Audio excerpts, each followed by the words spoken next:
শীতের সকালে black diamond express চেপে চললাম ধানবাদের উদ্দেশ্যে। সকাল 7টা নাগাদ ছেড়ে ধানবাদ স্টেশনে 11টা 15-র মধ্যে পৌঁছে যায়। একটি হোটেল নিয়ে তারপর সেখান থেকে গাড়ি ভাড়া করে চলে যান ভাটিন্ডা ওয়াটারফলস। সব থেকে সুন্দর ধানবাদের এই ওয়াটারফলস, দীর্ঘ সময় কাটান, দারুণ লাগবে। সেই ভাটিন্ডা ওয়াটারফলস থেকে চলে যান নতুন তৈরি হওয়া রামরাজ মন্দিরে। খুব খুব খুব সুন্দর, এটা মিস করবেন না। এই রামরাজ মন্দির অনেকক্ষণ সময় আপনারা ওখানে কাটাতে পারবেন রামরাজ মন্দিরে।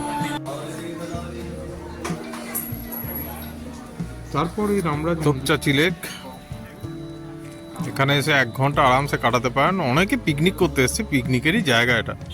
আজকে 25শে December, picnic day. Topchanchi lake থেকে চলে যান উশ্রী ফলসে, সেখানে দীর্ঘ সময় কাটান। উশ্রী ফলসের বিভিন্ন জায়গায় ফটো সেশন করুন, দারুণ লাগবে এই সারাদিনের ট্রিপ। ইচ্ছে করলে বিকেল বা সন্ধ্যের ট্রেন ধরে আপনারা বাড়ি চলে আসতে পারেন। অর্থাৎ 1 রাত 2 দিনে এই শীতকালে দারুণ একটি ট্যুর আপনারা করতে পারবেন, ধানবাদ ট্যুর। আমরাও কিন্তু শীতকালেই গেছি।